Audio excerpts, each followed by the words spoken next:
Hello and welcome to episode 1 of Crafting with DM. I am DM of Wayward Swords Podcast, and today we're going to start talking about pre-prepping of minis. We're going to do a little bit of a nice small series on starting with painting minis and going to go into other crafts. But today we're going to do prepping of minis, and I have a Johnny Trinity model here from Loot Studios. Loot Studios, amazing subscription service. This is from their fantasy range, and as you can see, high detail on there. A little hard to see here on the 32mm. However, don't worry, I'm going to be doing everything on the 32 and on the 75, and I'm going to show you that everything looks exactly the same, and you're going to get great results whether you're looking to make big pieces or little pieces for your table.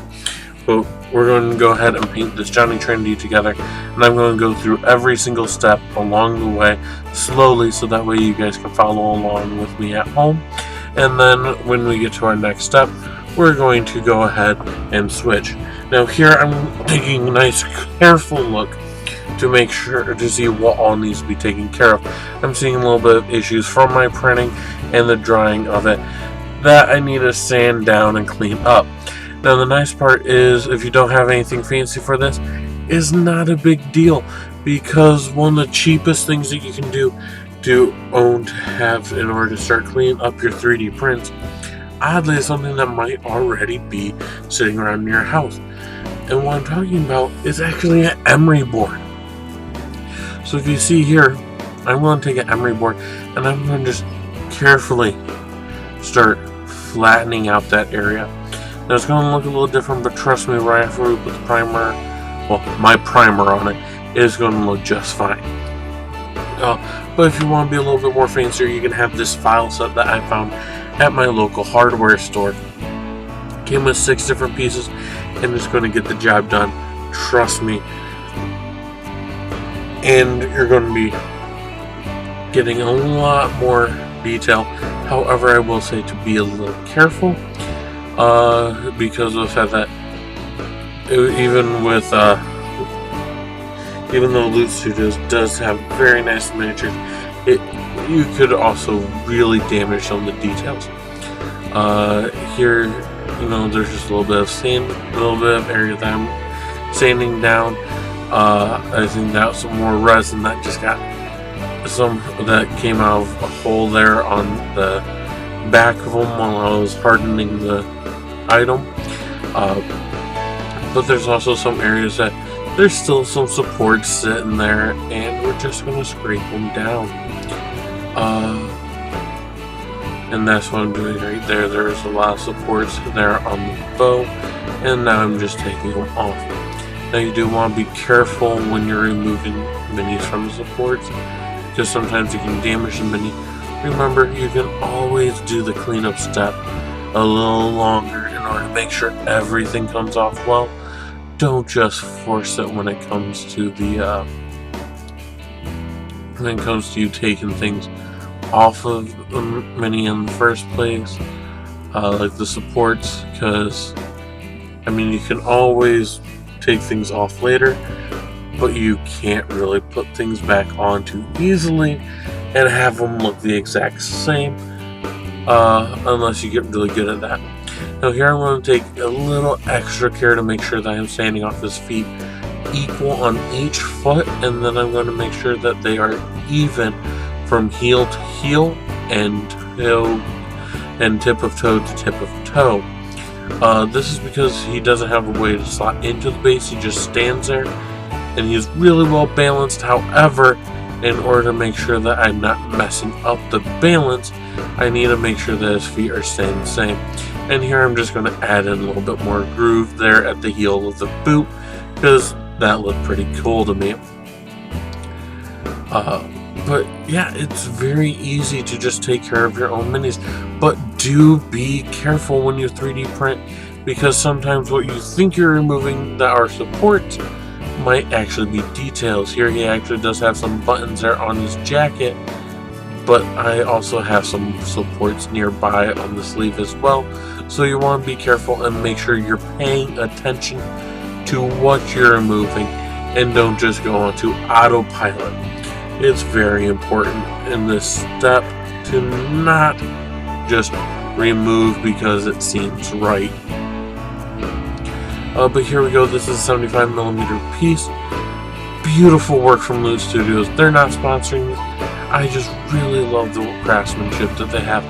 And that 32, I know it's kind of hard to see, but I promise you, it has the exact same details. As you can see, once we go down here, it looks the exact same as the big guy.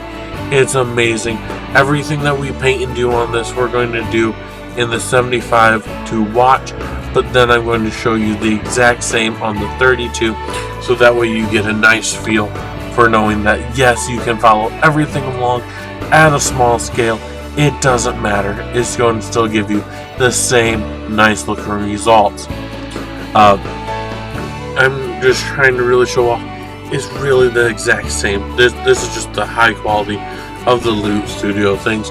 But do keep in mind that sometimes you will have to fix the bases up because of supports, especially with Loot Studios. They support their bases too. But you see that little nick right there in that base? Oh, just look at how perfect this small base is. It even has that same nick right there too. Oh, it is beautiful. But don't think that just because you're not 3D printing doesn't mean that you have to skip this part.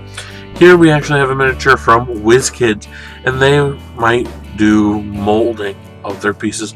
But as you can see, there's a little bit of a forged seam there on the arm. His cape is not exactly perfect, clean lines on it. The sword is a little wonky.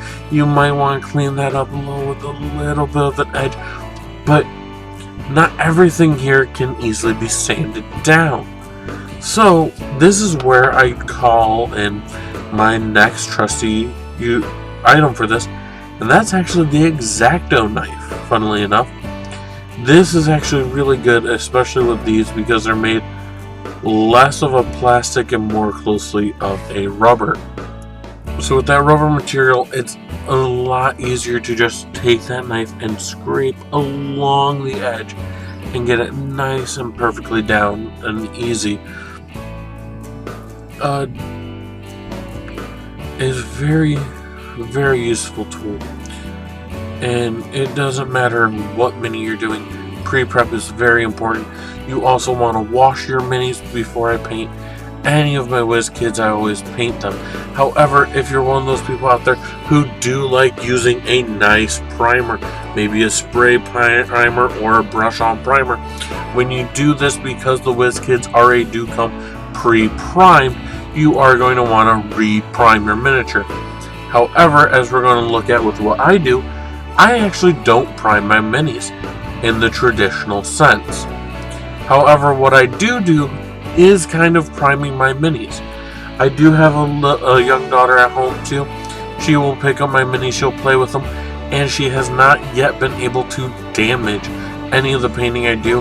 And no, I don't even seal it. I just paint very well, and my paints are thinned before you ask. Now, that wasn't so much when I started. However, I'm not talking about when I started, we're talking about the now. But the tools that you really want to keep in mind for pre-prep are the Xacto knives, especially with the Wizkid models. They're going to be a great addition to your toolkit. This was from Michaels. It gives me plenty of knives for all the crafting I do. Then you want to keep in mind metal files, because they're so handy and they come in a lot of assortments. However, if you don't want to spend that money, remember the Emery Board is a great choice as well. Thank you for joining Crafting with DM. And we'll see you in the next one, where the next one we're going to be talking about our setting up a palette and getting our paints going. Thank you, and see you then.